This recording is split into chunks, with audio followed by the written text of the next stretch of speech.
오시느라 수고가 많으셨습니다. 우리가 보통 그렇게 수고하면 욕봤다 이렇게 말을 하죠. 우리 옆에 보면서 욕봤습니다. 자, 오늘따라 이렇게 그런 표현이 참 적절한 표현이지 않나 생각이 됩니다. 하나님을 믿는 사람이라고 하여 다 하나님을 기쁘게 하지는 않습니다. 어떤 사람은 하나님을 기쁘게 하는 삶을 살아가는 사람이 있는 반면에 어떤 사람은 하나님께 근심을 끼치게 하는 사람이 있습니다.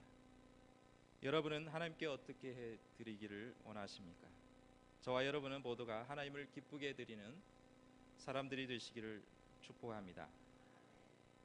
데살로니가 교회를 향하여 사도 바울은 복음을 전하는 자로 수고와 목숨까지도 아끼지 아니했다 이렇게 말씀하고 있습니다. 그렇다면 사도 바울이 처음부터 복음을 위하여 그렇게 헌신했던 사람인가 라는 것입니다. 그러나 사도 바울은 처음부터 그렇게 헌신적이고 예수님을 위해서 복음을 위해서 목숨까지 버리는 사람이 아니었습니다. 원래가 핍박자요 포행자였다 이렇게 자기를 소개하고 있는 것입니다. 길리기아 다소 지방에 출생한 바울이 예수님 출생한 후에 9년이 흐른 후에 이 땅에 태어나게 되었습니다. 거의 비슷한 시기인데 성경에는 예수님께서 십자가에 매어 달라는 군중 속에 있었는지는 나와 있지 않지만 예수님을 믿는 기독교인들을 핍박하려고 이 기독교인들을 잡아오려고 정권을 받고 나갔던 사람이 바로 바울이었습니다. 주님께서도 다메섹 가는 도중에 내가 핍박하는 예수라 이렇게 말씀하고 있습니다. 이처럼 바울은 기독교인을 핍박하는 사람이요 포행자였음은 우리가 잘 알고 있는 내용입니다. 그러면 저를 포함하여 여러분은 예수님을 핍박하는 사람입니까? 아니면 예수님을 사랑하고 예수님을 위해서라면 목숨을 아끼지 아니하는 사람입니까? 저 여러분은 주님을 위한 성도인 줄로 믿습니다. 그러나 전에는 저와 여러분들이 사도 바울처럼 포행자요 핍박자였다. 예수님을 핍박했던 사람이었습니다. 아니 목사님, 저는 그런 일이 없는데요. 예수님을 핍박한 적도 없고 십자가에 못 박으라는 말도 해본 적이 없습니다. 이렇게 생각할 수가 있을 것입니다. 물론 기억이 나지 않을 것입니다. 그러나 분명한 것은 예수님께서 대신 저와 여러분을 대신하여 십자가에 죽으셨고 채찍을 당하셨고 고통을 당하신 것은 이것은 저런 극악무도한 유대인들 때문에 십자가에 죽으신 것이 아니라 내가 그 자리에 못을 박았고 또 예수님의 그 고난을 당하도록 우리는 그렇게 만들었던 장본인이 저와 여러분이라는 것은 결코 부인할 수가 없는 것입니다. 그 당시에 내가 있어서 십자가를 못 박으시오 라고 가편투표를 던지지 않았습니다. 예수 믿는 사람을 핍박한 일도 없다고 해도 내 죄 때문에 주님께서 죽으신 것은 이는 부인할 수 없는 것입니다. 과거에 주님을 핍박하지 않았어도 내 죄로 말미암아 십자가에 죽임을 당하셔야만 했고 고통을 당하셔야만 했던 것입니다. 차라리 지도가게 예수님께 예수 믿는 사람을 핍박을 했고 행패를 부렸다면 우리는 더 큰 은혜를 얻게 되었고 또 주님을 더욱 잘 섬기게 될 것입니다. 과거에 유명한 깡패였던 아나꼴의 호랑이라고 불리던 사람이 있었습니다. 그는 바로 기믹두라는 사람입니다. 처음에는 이 기믹두는 깡패였고 이 기믹두를 만날 사람들은 재수없다, 오늘 일진이 안 좋다 할 정도로 그렇게 유명한 깡패였습니다. 기믹두가 예수님을 만나고 목사가 되고 나서 새 사람이 되었고 변화된 사람이 되었던 것입니다. 기믹두가 목사가 되어서 부흥회를 참석하게 하려고 산길을 걷다가 너무 더워서 웃옷을 벗고 시원한 바람에 땀을 식히고 있었던 것입니다. 그때 맞은편에 술 취한 사람이 다가오면서 술이 몽롱하게 취한 상태에서 그 앞에서 우통을 벗고 바람을 쐬고 있는 사람을 향해서 시비를 걸게 된 것입니다. 그리고 나서 뭐라고 했냐면, 네가 나보다 먼저 올라와서 이렇게 편안하게 쉴 수 있어? 하고 사정없이 기믹도를 주먹으로 쳤다는 것입니다. 이때 기믹도 목사는 아무런 저항이 하지 않았습니다. 거기서 방어도 하지 않고 거기서 반격도 하지 않았습니다. 그저 매를 맞고 있었던 것입니다. 술 취한 사람이 사람을 향해서 이렇게 얘기합니다. 형님, 다 때렸습니까? 이렇게 묻자 그 술 취한 사람은 다 때렸다. 내가 지쳐서 더 이상 못 때리겠다. 이렇게 대답을 했습니다. 그러자 김익두 목사는 이렇게 얘기를 했다고 합니다. 내가 예수님을 믿었는데 복은 형님이 받으셨군요. 하고 이게 무슨 말인가 어리둥절을 하고 있는 이 사람을 향해서 내가 김익두요. 이렇게 말을 했다는 것입니다. 술 취한 사람은 그렇게 만취된 상태에서 김익두라는 말을 듣자마자 정신이 바짝 들었고 살려달라고 손을 비비면서 빌었다는 것입니다. 그리고 나서 김익두 목사는 그를 데리고 부흥에 참석을 했고 또 예수를 믿는 진실한 사람이 되어서 훗날 장로까지 되었다는 이야기가 있습니다. 김익두라는 사람은 깡패였지만 예수님을 만나고 나서 새 사람이 되었고 변화된 사람이 되었고 달라져서 자기가 맞아도 또 옛날 같으면은 당장에 그 사람은 요절이 됐겠지만 자신이 맞아도 그것을 참아낼 수 있었던 것입니다. 그것은 은혜를 받았기 때문에 하나님께서 자기를 얼마나 사랑했고 자기를 얼마나 아꼈는지를 잘 알고 있었기 때문에 참을 수가 있었던 것입니다.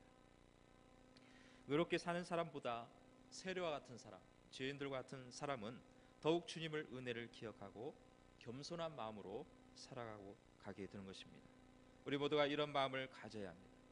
감히 우리는 주님 앞에 얼굴을 들을 수 없는 갚을 길이 없는 은혜를 받은 자로서 은혜 받은 사람의 모습으로 살아가야 되는 것입니다. 여러분은 은혜 받으셨습니까? 감격 속에 살아가고 계십니까? 그렇다면 주님을 위하여 무엇을 하고 있느냐는 것입니다. 주님을 위해서 우리가 하나님 앞에 얼마나 기쁘게 하는 삶을 살아가고 있느냐는 것입니다. 사도 바울이 예수님을 만나고 나서 하나님 앞에 충성하였습니다. 그리스도의 증인이 된 것입니다. 4절 말씀에 보면은 오직 하나님께 옳게 여기심을 입어 복음을 위탁받았으니라는 말씀을 하고 있습니다. 종으로 모습을 갖춘 자로서 복음을 전하라고 친히 명령을 받은 자가 되었다는 것입니다. 이는 누구의 명령을 받았느냐면 바로 살아계시고 역사하시고 만유의 주관자 되신 하나님으로부터 직접 명령을 받아서 복음의 유탁을 받아서 왔다는 것입니다. 유탁을 받았다는 것은 맡겨주었다는 것입니다. 전적으로 그것을 특권을 주고 또 그것을 전달하라고 신신당부해서 맡겼다는 것입니다. 그렇다면 유탁 받은 사람은 유탁을 한 분의 전적인 뜻을 받들어야 되는 것이고 유탁하신 그분의 원하시는 것을 잘 전달하고 잘 선포를 해야 되는 것입니다.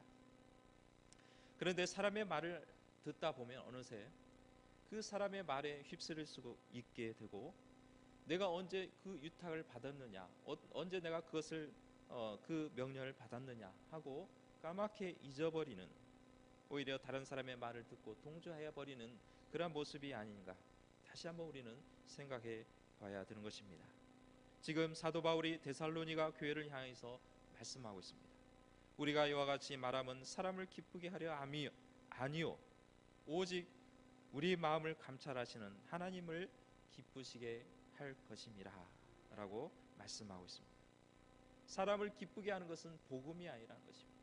하나님을 기쁘게 하려고 하는 것이 하나님을 기쁘게 하기 위해서 전한다고 말씀하고 있는 것입니다.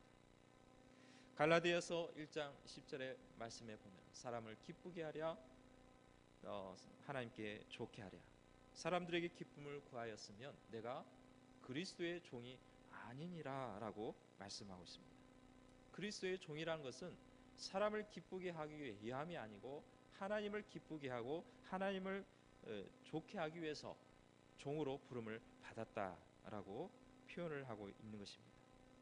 우리는 사람을 기쁘게 하는 사람들이 아니라 하나님을 기쁘게 하고 또 하나님을 영화롭게 하는 그런 하나님의 그리스도의 종이 되심을 믿으시기를 바랍니다. 인간을 좋게 하다 보면 복음이 퇴색이 될 수밖에 없습니다.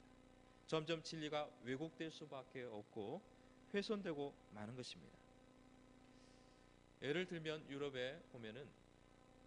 유럽에는 애완동물들을 상당히 좋아합니다. 우리나라도 마찬가지로 애완동물을 사랑하고 좋아하지만은 유럽에는 애완동물을 좋아하기 때문에 이 애완동물을 위해서 세례를 주는 것, 그것을 이 교회에서 하게 되었다는 것입니다. 심지어 우리 담임 목사님께서 말씀하셨던 것처럼 개뿐만 아니라 다른 어떤 애완동물들은 다 세례를 받기 위해서 이 동물들을 데려와서 세례를 준다는 것입니다. 미국에도 샌프란시스 데이라는 그런 날을 맞이해서 이 동물에게 축복 예배를 드렸다고 합니다.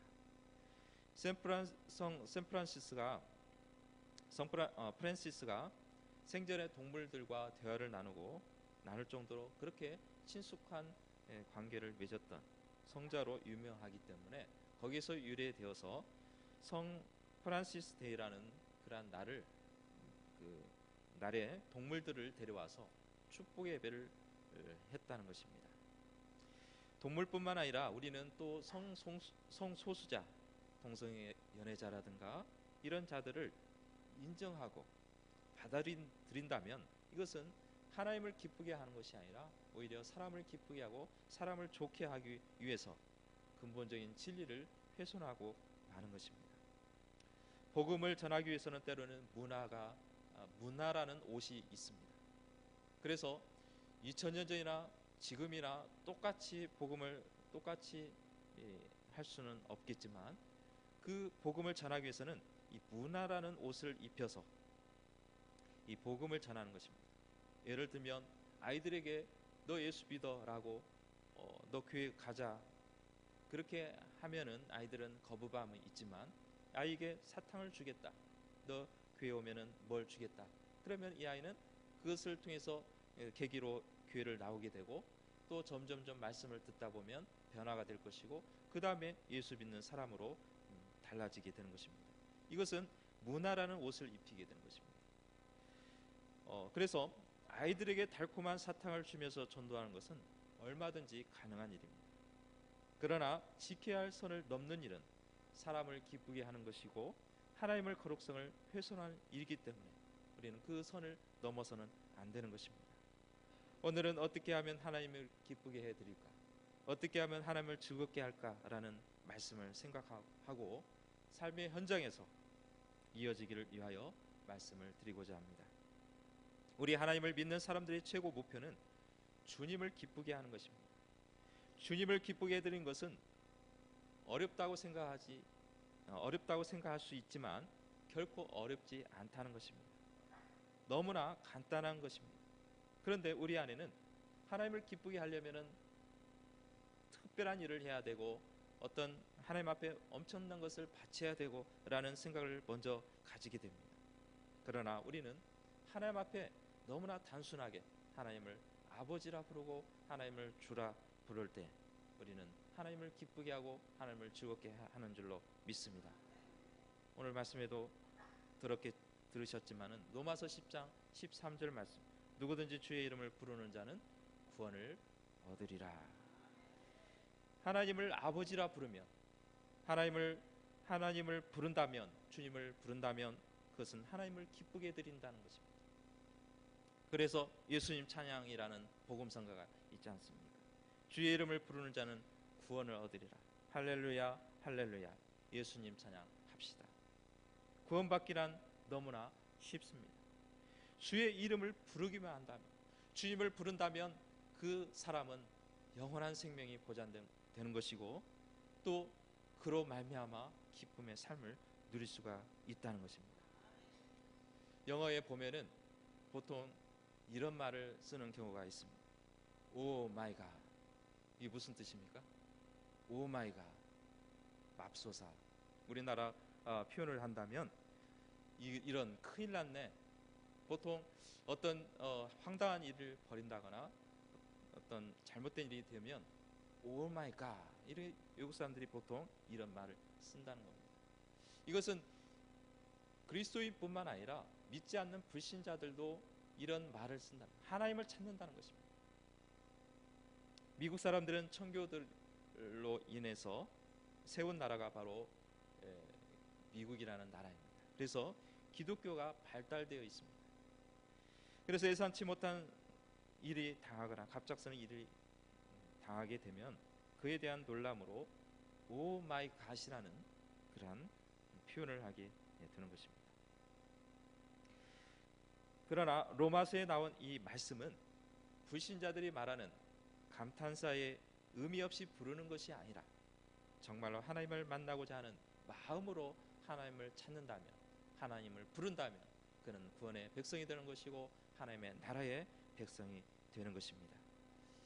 이화여대 명예교수이자 대한민국의 지성이라 할 수 있는 사람들이 인정하는 사람이 있습니다. 그는 바로 이어령 교수라는 사람입니다. 처음에는 불신자였습니다. 노년에 예수님을 만나게 되었고 복음을 전하는 간증하는 사람으로 바뀌어지게 된 것입니다. 그렇다면 이 이어령 교수가 어떻게 예수를 만나게 되었는가? 이어령 교수는 누가 복음을 전해서 그 복음을 듣고 예수 믿게 된 것이 아니라 딸로 인해서 복음을 접하게 되었고 예수 믿는 사람이 되었습니다. 어느 날 딸이 미나 씨라는 딸이 있었는데 국제 변호사로 일을 하게 되었습니다. 그 딸이 1992년도에 갑상선 암의 판정을 받게 되었고 수술하게 되었습니다. 여러 차례 수술을 했는데 그 수술하고 나서도 또 재발이 일어나게 된 것입니다. 설상가상으로 미나 씨는 아들이 주위가 결핍이 되었고 과잉 장애가 있게 되었습니다.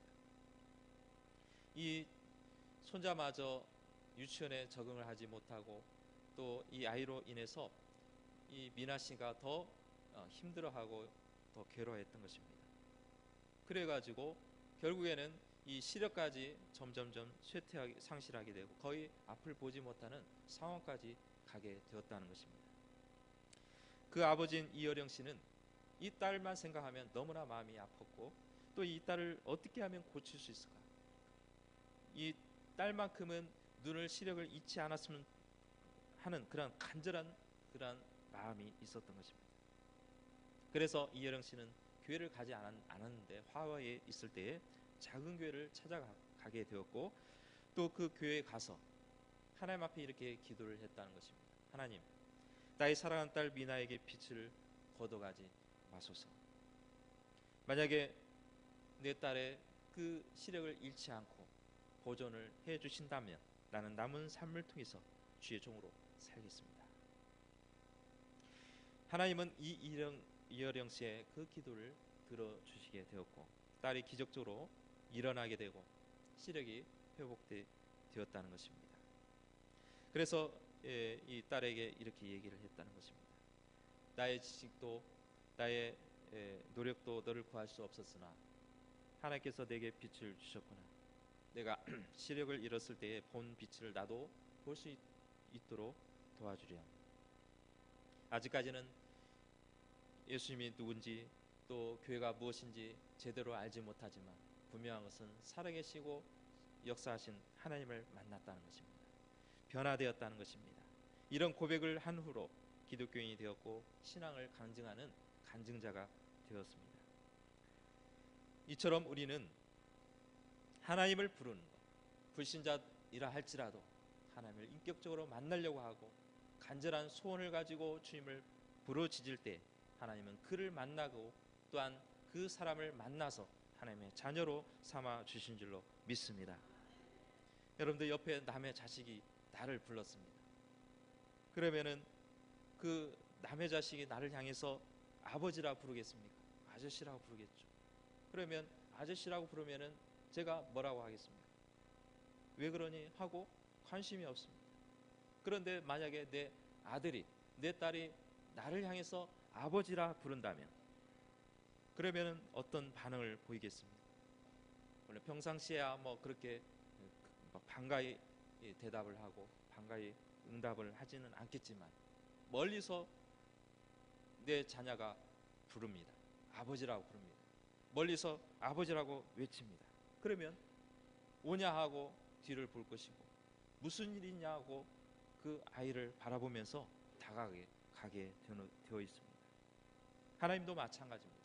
우리가 하나님 아버지, 하나님이라고 부른다면 하나님은 여러분들의 그 부르짖음을 들으시고 귀를 기울이시고 무슨 말을 할 건가 그 들을 태비를 하고 계신다는 것입니다. 우리는 그 하나님을 아버지라 부르고 하나님을 부르짖고 있는 것입니다. 그것이 바로 하나님을 기쁘게 하고 하나님을 영화롭게 하는 것입니다. 내가 다른 어떤 일에 있어서 내가 다른 방법도 있을 것이고 내가 할 수 있는 것도 있지만, 그것은 내가 하는 것이 아니라 이것은 하나님이 하셔야 돼. 하나님을 인정하고 하나님께서 하시도록 하나님을 부른다면 그것을 통해서 우리를 기뻐 생각하시고 또 즐거워하시고 나로 인하여 큰 기쁨을 감추지 못할 줄로 믿습니다. 오늘 말씀을 통해서 하나님이 어떻게 하나님을 기쁘게 하는 것에 대한 방법에 대해서 소개하고 있습니다. 5절에 보면은 모든 탐심을 버리라고 탐심의 탈을 쓰지 아니했다라고 말씀하고 있습니다. 우리 안에 탐심을 벗어 던져야 되는 것입니다. 우리 안에 이 크고 작은 탐심들은 누구나 다 가지게 되어 있습니다. 여러분들 좋은 것이 있으면 그것을 가지고 싶고, 내가 갖고 싶은 것이 누군가 가지고 있으면 그것을 보면은 저것이 내 거였으면 좋겠다, 저것이 내가 소유하면 좋겠다, 그런 마음이 누구나가 다 가지게 되어 있습니다. 그래서 옛말에 이런 말이 있습니다. 견물생심이다. 그 물건을 보고 나서 욕심이 생긴다는 것입니다. 욕심, 즉 저것을 갖고 싶다, 저것을 나도 저것을 소유하고 싶다, 그 생각은 잘못된 것은 아닙니다. 왜냐하면 정상적인 생각이고 그것은 누구나 가질 수 있는 생각이기 때문에 그것은 죄가 될 수가 없습니다. 그러나 문제는 그것이 내 것이 아님에도 불구하고 내 것을 만들려고 하고 과도한 내 욕심을 부리려고 하고 그러한 것들이 죄가 되고 그것이 탐욕이 되고 결국에는 그 탐욕으로 인해서 엄청난 잘못을 범하게 되고 그리고 또한 돌이킬 수 없는 죄가 된다라는 것입니다. 그것이 알고 싶다라는 그런 프로가 있습니다. 거기서도 보면은 올해 15년 동안 친구였고 그렇게 단짝 친구였는데 어느 날 그 친구가 보험을 들게 되었고 자기도 같이 보증으로 같이 했다는 것입니다. 그런데 그 친구가 죽게 되면 이제 법적 상속인으로서 자기 이름으로 됐는데 그 친구가 자기에게 자기 아버지는 보증을 쓸 수 없기 때문에 상속인이 될 수 없기 때문에 네가 하라 해가지고 그렇게 보험을 들었다는 것입니다. 결국에는 그 보험을 들고 나서 얼마 있다가 그 친구를 무참하게 죽이게 되고 또 그것을 숨기게 되고 증거를 인멸을 하고 그랬는데 거기에 대해서 이제 자기가 이제 보험을 타게 됐다.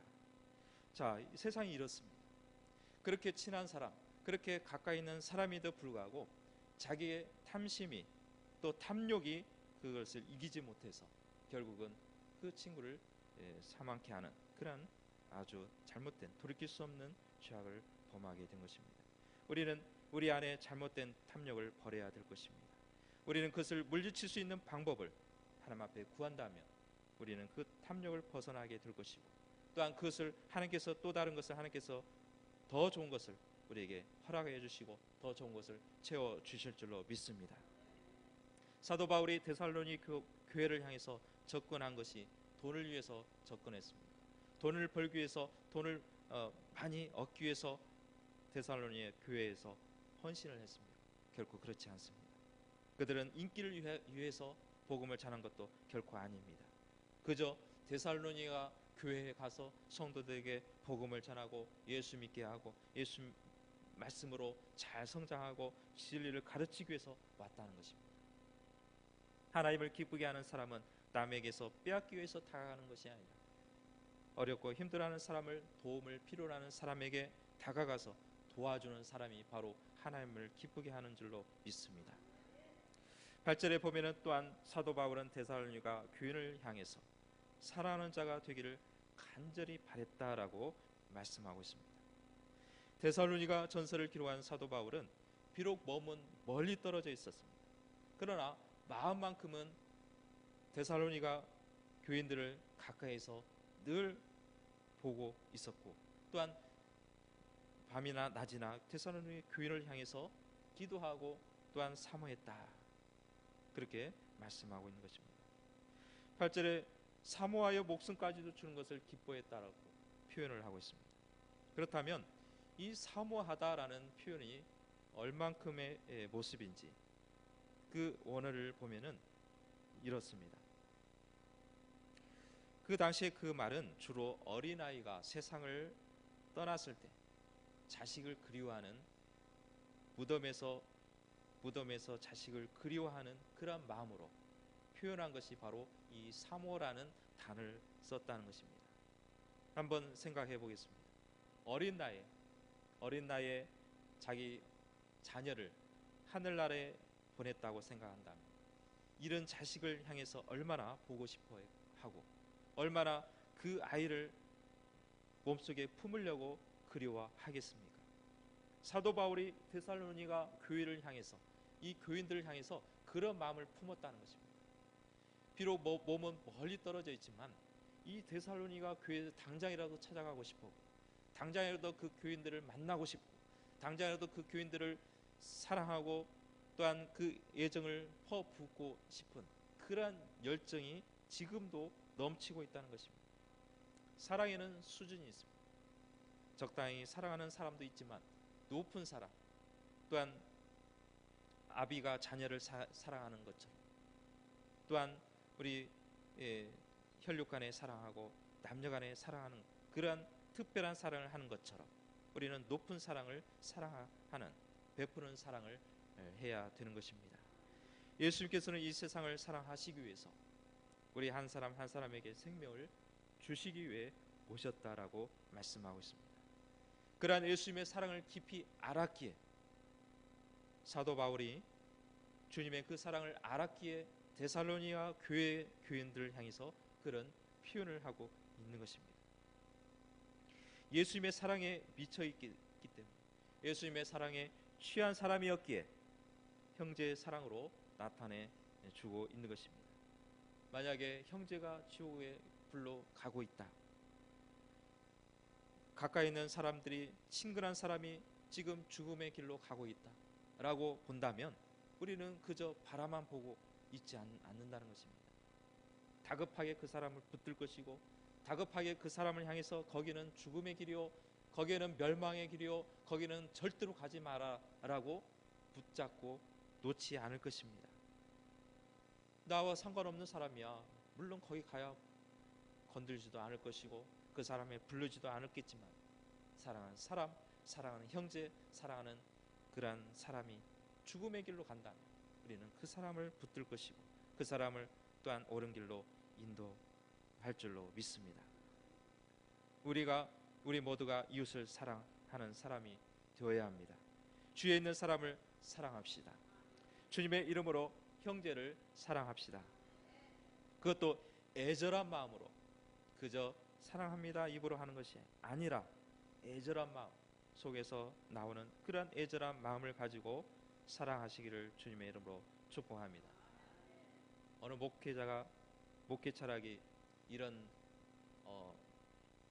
목회 철학을 쓴다는 것입니다. 그것은 뭐냐면은 영혼을 사랑하자.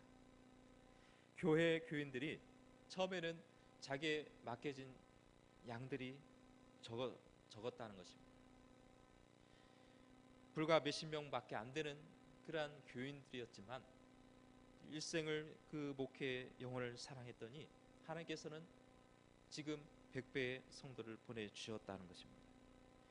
평생의 그 목회 철학은 영혼을 사랑하자는 것입니다. 영혼을 사랑하고 영혼을 품자는 것입니다. 그랬더니 하나님께서는 그것을 기뻐 받으시고 그 교회를 성장하고 그 교회를 더 부흥케 해 주셨다라는 것입니다. 우리 모두가 영혼을 사랑하는 마음을 가지고 하나님을 기쁘게 하는 성도들이 되시기를 축복합니다. 마지막으로 9절에 보면은 수고와 애씀으로 복음을 열심히 전파하였다라고 말씀하고 있습니다. 복음을 전하기 위해서는 남에게 폐를 끼치지 않기 위해서 밤낮 일을 했다는 것입니다. 때로는 복음을 전하는 사도로서 돈을 버는 직업이 아니기 때문에 성도들에게 또 신세를 질 수밖에 없습니다. 그러나 그조차 신세를 지지 않기 위해서 밤낮 일을 했고 또 그 틈을 이용해서 수고하고 애씀으로 복음을 전하는 사역을 했다고 말씀하고 있는 것입니다. 하나님이 가장 기뻐하시는 일이 무엇인지 아십니까? 그것은 예수님을 전파하는 복음 전파인 것입니다. 신세를 지면서까지 복음을 전하고 싶지 않아서 밤낮 일을 한 것입니다. 고생을 하였습니다. 고생을 그것도 자처했습니다. 그것조차 고생하지 않아도 되는데 그것을 자처하면서까지 복음을 전하기 위해서 힘썼다라는 것입니다. 서절의 말씀을 서두에서 말씀을 드렸던 것처럼 복음을 전할 위탁을 받은 자로서 복음의 사역을 힘썼다는 것입니다. 하나님께서 복음의 사명을 맡기셨다는 것은 그것은 사도 바울에게만 맡겨진 것이 아니라 오늘날 저와 여러분에게 이 복음의 사역을 맡겨주신 줄로 믿습니다. 하나님께서 우리에게 위탁하셨습니다. 예수님께서 하실 수 있겠죠. 예수님께서 모든 것을 다 한순간에 하실 수 있지만은 더 중요한 것은 그것을 예수님께서 하시지 아니하고 저와 여러분에게 맡겨주셨다는 것입니다. 저와 여러분에게 그러한 영광을 할 수 있도록 우리에게 위임하셨다라고 말씀하고 있는 것입니다. 그래서 사도행전 1장 8절에 보면은 땅끝까지 이르러 내 증인이 되리라. 우리는 주님 앞에 증인의 삶을 살아야 될 줄로 믿습니다. 그러면 이 증인의 삶, 복음의 전파의 삶, 이것은 그저 입으로 하는 것이 아니라 수고와 애쓴 것으로 해야 된다고 말씀하고 있습니다. 그래서 얼마나 힘들었는지 수고와 애쓴 것을 너희가 기억하리니, 자기 수고와 애쓴 것이 고린도 데살로니가 교인들이 보니까 너무 애쓴 거예요. 너무 고생하는 겁니다. 너무 몸을 던지는 것을 보면서 어떻게 저렇게 할 수 있을까라는 그러한 감탄이 넘치고 있다는 것입니다. 어떻게 하면 하나님을 기쁘게 할까? 우리는 이러한 질문에 고민해야 되고 또 수고해야 되고 애쓰는 성도가 되시기를 주님의 이름으로 축복합니다. 제가 전화를 하면서 이런 전화를 할 때에 보통 어떻습니까? 수고하십시오라고 하고 보통 이런 인사를 하고 마무리를 합니다. 그런데 상대방이 항상 통화를 하면서 이런 말을 하는 것입니다. 고생하세요, 이렇게 말을 하는 것입니다. 처음에 들어보니까 속으로는 고생 많이 하라는 것인가, 많이 해서 힘들어 하세요라는 그런 생각이 순간 들었지만은 그런 의도가 아니라 그것은 고생이 많습니다. 계속 고생하겠지만 힘을 내고 또 더 열심히 하세요. 이런 격려의 소리로 들리는 것입니다. 아까 서로 인사하기를 욕 보세요라는 인사를 욕 받습니다 이렇게 인사를 했는데, 욕을 보는 것은 욕을 많이 먹어서 욕을 많이 얻어먹어라 이런 뜻이 아니라 욕을 받겠지만 힘내세요. 욕을 받겠지만 용기를 내세요. 이런 인사한 말인 것입니다. 여러분은 누구를 기쁘게 하고 싶습니까? 사람을 기쁘게 하겠습니까? 아니면 하나님을 기쁘게 해 드리겠습니까? 저와 여러분은 하나님을 기쁘게 하는 삶을 살아가는 성도가 되시기를 축복합니다. 우리가 무엇을 위해서 애써야 되겠습니까? 무엇을 위해서 우리는 유혹을 받아야 되겠습니까? 우리는 복음을 위해서 생명을 전하는 일에 우리는 애쓰고 수고하고 하나님의 복음에 위탁받은 사람으로서의 삶을 살아가야 되겠습니다. 우리가 이제는 마지막 인사말로 이렇게 인사를 했으면 좋겠습니다. 주님 때문에 욕보세요. 시작. 주님 때문에 고생하세요. 예. 무슨 뜻인지 아시겠죠? 고생하라. 이것은 고생해서 그냥 힘들어 죽으라 그런 뜻이 아니라 우리가 계속해서 주님을 위해서 애쓰고 수고하고 주님을 위해서 우리가 복음의 증인으로서의 삶을 살아갑시다. 그런 격려의 인사인 줄로 믿습니다. 기도하겠습니다. 거룩하신 하나님 아버지 감사드립니다. 우리에게 하나님의 복음의 사역을 위탁하게 하시고 복음의 증인으로의 삶을 살아갈 수 있도록 인도해 주심을 감사를 드립니다. 우리가 무엇이기에 하나님을 기쁘게 해드리며 우리가 무엇이기에 이 중한 사명을 주셨습니까? 하나님은 우리로 하여금 큰 영광을 받기를 원하시고 우리로 하여금 하나님이 기뻐 받으시기를 원하시는 줄로 믿습니다. 우리는 이를 위해서 애를 쓰고 수고하고 하나님의 나라를 위해서 주님의 뜻을 이루기 위해서 우리가 힘쓰는 우리 모든 성도가 될 수 있도록 주님 도와주옵소서. 감사를 드리며 예수님의 이름으로 기도드립니다. 아멘.